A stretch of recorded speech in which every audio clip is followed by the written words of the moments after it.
أعوذ بالله من الشيطان الرجيم بسم الله الرحمن الرحيم فاذكروني أذكركم واشكروا لي ولا تكفرون صدق اللہ العظیم۔ پارہ نمبر 2 سورۃ البقرہ اور آیت نمبر 152 تلاوت کی ہے۔ اللہ پاک ارشاد فرماتے ہیں، اے میرے بندو فاذکرونی، تم مجھے یاد کیا کرو، میرا ذکر کیا کرو، اذکرکم، میں تمہیں یاد کروں گا، واشکروا لی، اور تم میرا شکر ادا کیا کرو، ولا تکفرون، اور میری ناشکری نہ کیا کرو۔ تو اس آیت کا مضمون اور مطلب بالکل واضح ہے کہ اللہ رب العزت ارشاد فرماتے ہیں اپنے بندوں سے کہ تم مجھے یاد کیا کرو، میرا ذکر کیا کرو۔ حدیث قدسی ہے، حضور علیہ الصلوۃ والسلام نے فرمایا کہ اللہ پاک فرماتے ہیں کہ میں اپنے بندے کے گمان کے مطابق عمل کرتا ہوں۔ جس بندے کا اللہ کے بارے میں جو گمان ہوتا ہے اللہ تعالیٰ ویسے ہی معاملہ فرماتے ہیں۔ وَأَنَا مَعَهُ إِذَا ذَكَرَنِي، آج جب میرا کوئی بندہ مجھے یاد کرتا ہے تو میں اس بندے کے قریب ہوتا ہوں، اس بندے کا ذکر، اس بندے کی حمد و ثناء، اس بندے کی تعریفیں سن رہا ہوتا ہوں۔ فَإِن ذَكَرَنِي فِي نَفْسِي، اگر کوئی بندہ میرا ذکر کرتا ہے اپنے دل میں تو اللہ فرماتے ہیں میں بھی اس کو اپنے دل میں یاد کرتا ہوں۔ اور اگر کوئی بندہ مجھے ایک مجمع میں یاد کرتا ہے، بڑی مجلس کے اندر بیٹھ کے وہ اللہ کا ذکر کرتا ہے، اللہ کی تعریف بیان کرتا ہے، تو اللہ پاک فرماتے ہیں ذکرتہ فی ملأ خیر منہ، تو میں ایک ایسے مجمع میں اس کی تعریف کرتا ہوں جو اس دنیا والے لوگوں سے بہتر ہے۔ یعنی اللہ اس کو فرشتوں میں بیٹھ کے اس کو یاد کرتے ہیں۔ تو ذکر ایک ایسی عبادت ہے کہ جب ہم اللہ کا ذکر کرتے ہیں، کوئی تسبیح، تحلیل، تحمید پڑھتے ہیں، تو اس کے بدلے میں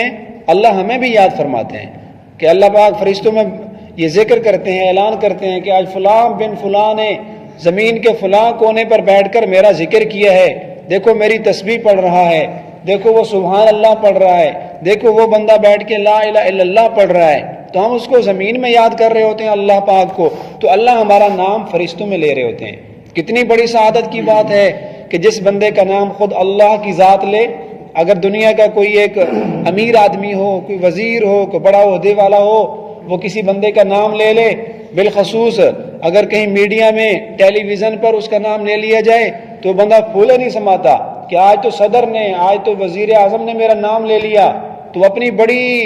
تعریف سمجھتا ہے، بہت اپنی شان سمجھتا ہے۔ تو اس بندے کی کتنی شان ہے کہ جس کو اللہ فرشتوں کے سامنے بیٹھ کے اس کا نام لے رہا ہے۔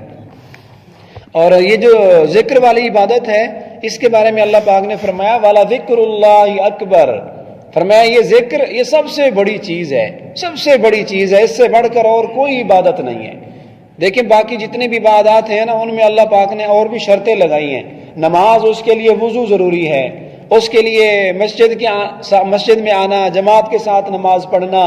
خشوع خضوع، سب چیزیں اس کے لیے شرائط ہیں۔ حج کے لیے بھی ایک خاص مقام ہے، وہاں جانا پڑتا ہے، احرام باندھنا پڑتا ہے، روزے کا بھی ایک خاص وقت ہے، رمضان شریف میں ہم رکھ سکتے ہیں، زکوٰۃ بھی سال کے بعد ہوتی ہے۔ لیکن ذکر ایک ایسی عبادت ہے، اللہ کی تسبیح پڑھنا ایک ایسی عبادت ہے جس کے لیے کوئی شرائط نہیں ہے۔ الذین یذکرون اللہ قیاما وقعودا وعلی جنوبہم،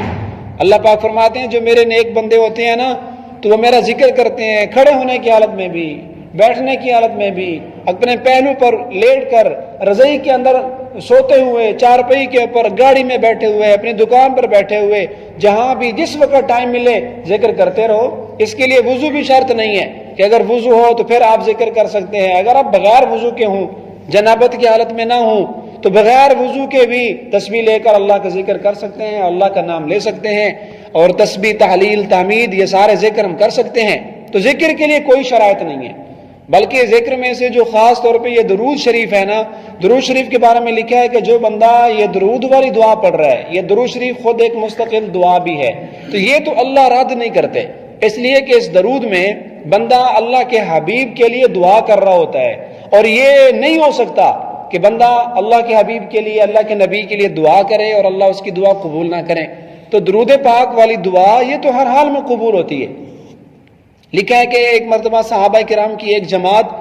جس میں اکثر فقراء تھے، تو فقراء کی ایک جماعت حضور علیہ السلام کے پاس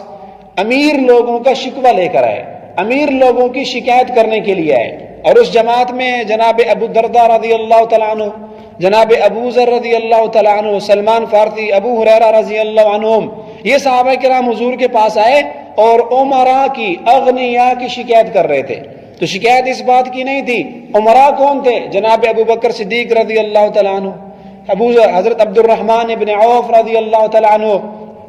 تو شکایت یہ تو نہیں تھی کہ انہوں نے ان کا مال غصب کر لیا، کہ انہوں نے ان کے اوپر کوئی زیادتی کی ہے۔ سنیے شکایت کیا کی، آ کر کہتے ہیں یا رسول اللہ ذهب اہل الدثور بالاجور، ذهب اہل الدثور بالاجور، یا رسول اللہ یہ امیر لوگ تو ہم سے آگے نکل گئے، یہ امیر لوگ تو ہم سے بازی لے گئے۔ یصلون کما نصلی، ہم نمازیں پڑھتے ہیں وہ بھی نمازیں پڑھتے ہیں۔ یصومون کما نصوم، جیسے وہ روزہ رکھتے ہیں ہم بھی اسی طرح روزہ رکھتے ہیں، جیسے وہ حج کرتے ہیں ہم بھی حج کرتے ہیں، لیکن ایک چیز ان کے پاس زائد ہے، وہ ہے فضول اموالہم، اللہ نے ان کو مال دیا، اللہ نے ان کو پیسہ دیا، وہ صدقے خیرات کرتے ہیں، وہ زکاتیں دیتے ہیں۔ تو یا رسول اللہ یہ تو ہم سے آگے نکل گئے، ہمارے نمازیں روزے سب چیزیں برابر ہیں، لیکن اللہ نے ان کو جو مال زیادہ دی ہے تو اس مال والی نعمت کی وجہ سے ان کا ثواب تو بڑھ جائے گا، ہم تو محروم ہو گئے۔ تو حضور علیہ السلام نے فرمایا کیا تمہارے پاس ایسی کوئی چیز نہیں ہے کہ تم بھی صدقے کرو، تم بھی خیراتیں کرو؟ تو انہوں نے کہا یا رسول اللہ ہمارے پاس تو کچھ بھی نہیں ہے، ہم تو خیرات کر نہیں سکتے، بلکہ ان میں سے بعض یہ کہہ رہے تھے یا رسول اللہ ہمارے پاس تو اتنا بھی نہیں ہے کہ ہم اپنے بچوں کو پیٹ بھر کے کھلا سکیں، ہمارے پاس تو آج شام کا کھانا بھی نہیں ہے۔ کسی نے کہا میرے پاس روٹی کا ایک ٹکڑا تک بھی نہیں ہے، ہمارے ہاں تو غربت ہے، ہم کیسے صدقہ کریں گے؟ تو حضور علیہ السلام نے فرمایا میں آپ کو چند کلمات ایسے نہ بتاؤں، کچھ تسبیحات ایسی نہ بتا دوں کہ اگر تم وہ کلمے پڑھ لو، وہ وظیفے پڑھ لو، تو تم سے پہلے جتنے لوگ گزر گئے ہیں تم ان سب سے آگے نکل جاؤ گے، تمہارا ثواب ان سب سے بڑھ جائے گا، اور جو تمہارے بعد آئیں گے وہ تم سے آگے نہیں جا سکیں گے۔ تو سب نے کہا جی یا رسول اللہ ہمیں بتائیں، وہ کلمات بتائیں۔ تو حضور علیہ السلام نے فرمایا جب تم نماز پڑھ لو تو نماز کے بعد 33 مرتبہ سبحان اللہ کہہ دیا کرو، 33 مرتبہ الحمدللہ کہہ دیا کرو، اور 34 مرتبہ اللہ اکبر پڑھ لو، تو تم سب سے آگے ہوں گے، تم سے آگے اور کوئی نہیں بڑھے گا الا یہ کہ وہ ان تسبیحات کو زیادہ پڑھے۔ تو یہ صحابہ کرام فقراء کی جماعت بہت خوش ہوئے کہ حضور علیہ السلام نے ہمیں ایک ایسا وظیفہ بتا دیا کہ اب تو ہم مالداروں سے بھی آگے نکل جائیں گے۔ تو جب انہوں نے سوال کیا تو اس کے فوراً بعد جو نماز تھی تو دیکھا کہ یہ مسجد کے اندر نماز پڑھنے کے فوراً بعد یہ حضرات صحابہ کرام جو غرباء کی جماعت تھی نماز کے بعد تسبیحات میں لگ گئے۔ ادھر دیکھا کہ سیدنا ابو بکر صدیق، عبد الرحمن ابن عوف وہ بھی مسجد میں آئے اور وہ بھی یہی تسبیحات پڑھ رہے ہیں۔ تو انہوں نے جب دیکھا تو ان کو پھر حیرانگی ہوئی کہ وہ وظیفہ جو حضور نے ہمیں بتایا ہم بھی پڑھ رہے ہیں، یہ مالدار بھی پڑھ رہے ہیں۔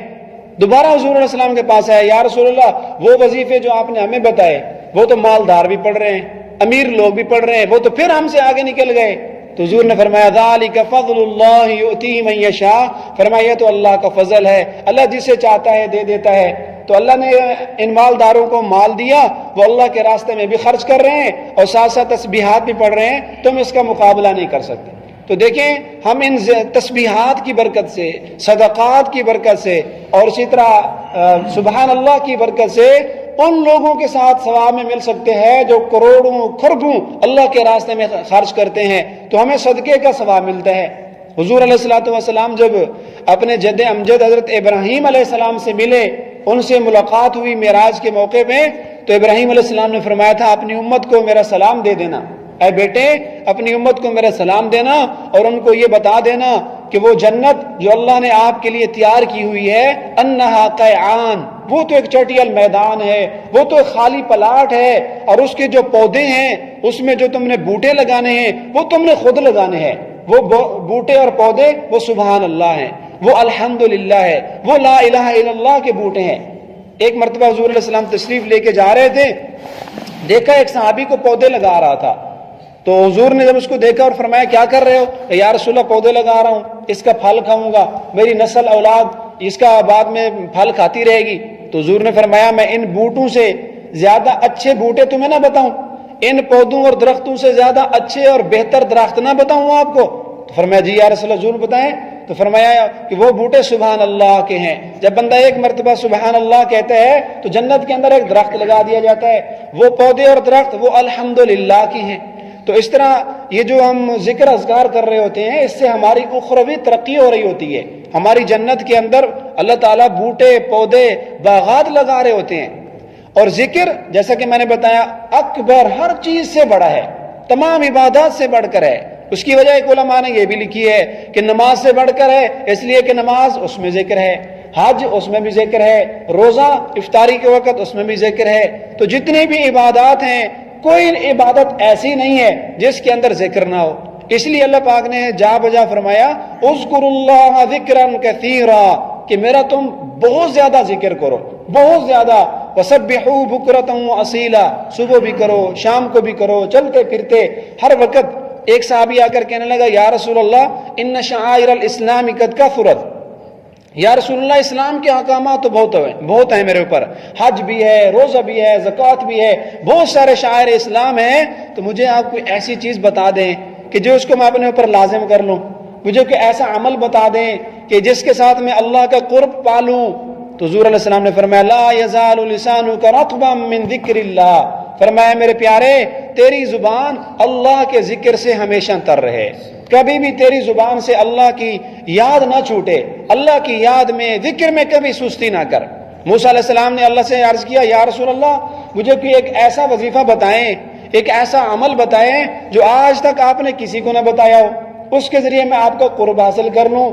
تو اللہ پاک نے موسیٰ علیہ السلام کو کہا کہ آپ پڑھا کرو لا الہ الا اللہ, لا الہ الا اللہ. تو موسیٰ علیہ السلام کہنے لگے یا رسول اللہ یہ تو دیگر انبیاء بھی پڑھتے تھے, باقی لوگ بھی پڑھتے ہیں. تو گویا کہ ان کی مراد تھی کہ کوئی ایسا وظیفہ بتائیں کہ جو میرے ساتھ خاص ہو, باقی لوگوں کے پاس نہ ہو. تو اللہ پاک نے فرمایا موسیٰ آپ کو پتہ ہے اس لا الہ الا اللہ کی پاور کتنی ہے, اس کا ثواب کتنا ہے؟ فرمایا اگر ساتوں زمین آسمان اور جو کچھ اس کے اندر ہے,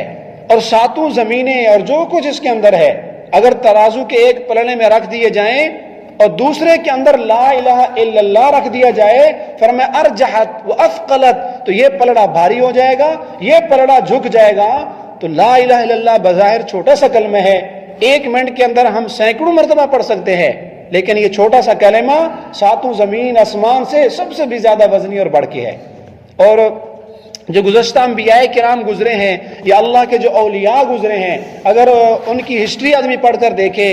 اور ان کی تاریخ ہم پڑھ کر دیکھیں تو انہوں نے جو اللہ کا قرب پایا, اللہ نے جو ان کو مقام دیا وہ بھی ذکر کی وجہ سے دیا ہے. یونس علیہ السلام جو اپنی قوم سے ناراض ہو کے جا رہے ہیں, ان کی قوم فسق و فجور میں مبتلا تھی, وہ ایک لمبا قصہ ہے. تو بعد میں سمندر کے کنارے پر گئے تو وہاں مچھلی نے ان کو نگل لیا, فالتقمہ الحوت, تو ان کو مچھلی نے اپنے پیٹ میں ڈال دیا, سمندر کے نیچے تہ میں لے گئی. اب یونس علیہ السلام نے جب دیکھا کہ اللہ کے علاوہ مجھے یہاں کوئی نہیں بچا سکتا, فنادا فی الظلمات, تو اندھیروں میں یونس علیہ السلام نے پکارا, مچھلی کے پیٹ کا اندھیرا, سمندر کے پانی کا اندھیرا, رات کا اندھیرا, بہت سارے اندھیروں میں ایک بندے نے جب اللہ کو پکارا, فنادا فی الظلمات اللہ الہ الا انت سبحانک انی کنت من الظالمین. تو جب یہ وظیفہ پڑھا تو ابن کثیر نے لکھا ہے اپنی تفسیر میں کہ آسمان کے اوپر فرشتوں نے اللہ کو کہا یا اللہ یہ ھذا صوت معروف, یہ تو آواز کوئی سنی سنائی لگتی ہے, ھذا صوت معروف صوت من عبداللہ معروف, یہ تو ایک جانے پہچانے بندے کی آواز لگتی ہے, من ھذا, یہ کس کی آواز ہے؟ تو اللہ تعالیٰ نے بتایا ہم فرشتوں کو کہ یہ میرے بندے یونس علیہ السلام کی آواز ہے. تو فرشتوں نے کہا یا اللہ یہ آواز تو ہم پہلے بھی بہت دفعہ سنتے تھے, یہ تو روزانہ آوازیں ہم تک پہنچتی ہیں, جب بندہ ذکر کرتا ہے تو یہ آوازیں اللہ کے پاس پہنچ رہی ہوتی ہیں, فرشتے اس کو سن رہے ہوتے ہیں. تو فرشتوں نے کہا یا اللہ تو کیا جو بندہ آپ کو خوشی کے دنوں میں یاد کرتا ہے, یسر کی حالت میں, عیش و عشرت کی حالت میں یاد کرتا ہے, آپ کی تسبیح پڑھتا ہے, تو کیا تنگی میں آپ اس کی بات نہیں سنیں گے؟ تو اللہ پاک نے فرمایا بلا کیوں نہیں, میں سنوں گا. تو پھر اللہ پاک نے کیا فرمایا یونس علیہ السلام کے بارے میں؟ فرمایا لولا انہ کان من المسبحین للابث فی بطنی, کہ یونس علیہ السلام ہمیشہ مچھلی کے پیٹ میں رہتے اگر وہ نہ ہوتے تسبیح پڑھنے والوں میں سے. اگر یوں نہیں فرمایا کہ اگر وہ نماز پڑھنے والوں میں سے نہ ہوتے, صدقہ خیرات دینے والے نہ ہوتے, روزہ دار نہیں, لولا انہ کان من المسبحین, کہ اگر وہ تسبیح نہ پڑھتے نا تو اللہ ان کو مچھلی کے پیٹ سے نہ نکالتا. اور ادھر ایک اللہ کا دشمن ہے فرعون، جب وہ مرنے لگا تو پانی اوپر چڑھ آیا، پانی کے اندر ڈوب رہا تھا، تو کہتے ہیں آمنت انہ لا الہ الا الذی آمنت بی بنو اسرائیل، کہ میں اس پر ایمان لایا ہوں جس پر بنو اسرائیل ایمان لائے، وانا من المسلمین۔ تو فرشتوں نے کہا یا اللہ ھذا صوت منکر، یہ تو کسی منکر کی آواز لگتی ہے، ھذا صوت من عبد اللہ منکر، یہ تو کسی نافرمان بندے کی آواز لگتی ہے۔ تو گفتگو سے انہوں نے اندازہ لگا لیا، فرعون کے جو کلمات تھے اس سے اندازہ لگایا کہ میں اس اللہ پر ایمان لاتا ہوں جس اللہ پر بنو اسرائیل ایمان لے۔ تو اللہ نے پھر اس کی کوئی نہ سنی، کیا فرمایا آلآن، کہ اب میری تسبیح پڑھتا ہے، اب ایمان لے آتا ہے، جب تو ایک قرب کے اندر، ایک بہت بڑی مصیبت کے اندر آ گئی ہے۔ تو عزیز دوستو، یہ جو ہم خوشی کے دنوں میں، عیش و عشرت کے دنوں میں ذکر کرتے ہیں، یہ ہمارا ذکر مصیبت کے دنوں میں کام آتا ہے۔ میدان جنگ کے اندر جب دشمن سے جنگ ہو رہی ہو تو اس جنگ کے اوپر غالب آنے کے لیے اور جنگ جیتنے کا بھی جو اللہ نے اصول بتایا، اس کے اندر بھی ذکر کی تلقین کی، یا ایھا الذین آمنوا اذا لقیتم فئۃ فاثبتوا واذکروا اللہ، کہ اے ایمان والو، جب تمہارا کسی دشمن سے مقابلہ ہو، جنگ جاری ہو، تو اس میدان کے اندر بھی ایک تو تم نے ثابت قدم رہنا ہے، فاثبتوا، ڈٹ کے مقابلہ کرو، واذکروا اللہ، اور اللہ کو یاد کرو۔ تو تم راستے میں جا رہے ہو تو اللہ اکبر تسبیحات پڑھتے جاؤ، کلاشن کوف چلا رہے ہو دشمن کے اوپر، گولہ پھینک رہے ہو، اللہ اکبر پڑھو، سبحان اللہ پڑھتے جاؤ۔ حضرت موسیٰ علیہ السلام اور ان کے بھائی حضرت ہارون علیہ السلام کو جب اللہ نے فرعون کی طرف دعوت و تبلیغ کے لیے بھیجا، تو دعوت و تبلیغ کے اندر بھی اللہ نے اسی ذکر کی تلقین کی، فرمایا اذهب انت واخوك بآیاتی، اے موسیٰ اپنے بھائی ہارون کو ساتھ لو اور فرعون کو جا کر واض و نصیحت کرو، اس کو جا کر تبلیغ کرو، لیکن اس تبلیغ کے دوران ولا تنیا فی ذکری، میرے ذکر کے اندر سستی نہ کرنا۔ یوں نہیں فرمایا کہ ذکر کرتے جاؤ، فرمایا لا تنیا فی ذکری، ذکر میں سستی نہ کرنا، یعنی تم چلتے جا رہے ہو تو ذکر کرتے جاؤ، فرعون کو سلام کرو پھر بھی اللہ کا ذکر کرو، اس کے دروازے پہ جا کے کھڑے ہو جاؤ پھر بھی اللہ کا ذکر کرو، اس کے ساتھ بیٹھ جاؤ، اللہ کا ذکر آپ کے ساتھ ساتھ ہو۔ وَلَا تَنِيَا فِي ذِكْرِ ذَهَبًا، جاؤ لیکن اللہ کے ذکر کے اندر ذرا برابر بھی سستی اور کمی نہیں آنی چاہیے۔ وَاشْكُرُوا لِي وَلَا تَكْفُرُونَ، پھر آگے فرمایا وَاشْكُرُوا لِي، میرا شکر کرو، وَلَا تَكْفُرُونَ، میری ناشکری مت کرو۔ شکر کی کئی قسمیں ہیں، شکر کی سب سے بڑی تعریف اور بڑا مطلب تو یہ ہے کہ اللہ کی دی ہوئی نعمتوں کو اللہ کی نافرمانی میں استعمال نہ کیا جائے، اللہ کی بغاوت میں استعمال نہ کیا جائے۔ اللہ نے ہمیں جسم دیا، آنکھیں دی، اعضاء دیے، پھر ہم ان سے اللہ کی ناشکری، اللہ کی نافرمانی کریں، ان کو اللہ کی بغاوت میں استعمال کریں، تو یہ اللہ کی سب سے بڑی ناشکری ہے۔ اللہ نے مال دیا، پیسہ دیا، تو اللہ کے احکام کے مطابق خرچ کریں گے، یہ سب سے بڑا شکر ہے۔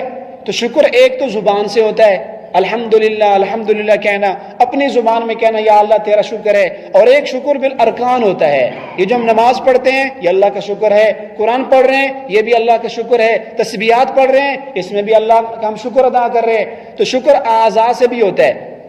جیسے دنیا میں جب کوئی آدمی کسی پر احسان کرتا ہے تو کبھی تو ہم اس کو زبان سے کہہ دیتے ہیں جزاک اللہ، آپ کا شکریہ، یا مختلف زبانوں میں مختلف الفاظ ہیں شکر کے، اور کبھی ہم اس کی تعظیم کرتے ہیں۔ مثلا وہ بندہ سامنے آتا ہے احسان کرنے والا، تو اس کو دیکھ کر ہم اپنا سینہ جھکا لیتے ہیں یا اپنا ہاتھ سینے پہ رکھتے ہیں، یار آپ کا بہت شکریہ، حالانکہ اس نے زبان سے کچھ بھی نہیں کہا، صرف اس کے آگے جھک گیا۔ تو دیکھیں یہ محض جھکنا، محض اپنے اعضاء کو جھکا لے، یہ بھی ایک شکر ہے۔ تو یہ اللہ کے سامنے جو ہم سجدہ کر رہے ہیں، نماز پڑھ رہے ہیں، حج کے لیے جا رہے ہیں، اللہ کی عبادات کر رہے ہیں، تو یہ بھی اللہ کا عملی طور پہ شکر ہے۔ وَلَا تَكْفُرُونَ، اللہ کی نافرمانی بھی نہ کرو۔ تو ایک تو ہے زبان سے نافرمانی، کہ اللہ کے گلے شکوے کرنا، اللہ نے تو مجھے کچھ بھی نہیں دیا، بہت کچھ لینے والا، کروڑوں کا مالک، لاکھوں کا مالک، اللہ نے بہت کچھ دیا پھر بھی کہتا ہے اللہ نے کچھ نہیں دیا، یہ بھی ناشکری ہے۔ اور اللہ کی دی ہوئی نعمتوں کو غلط استعمال کرنا، یہ بھی اللہ کی ناشکری ہے۔ اللہ پاک سے دعا ہے کہ وہ ہمیشہ ہمیں ذکر کی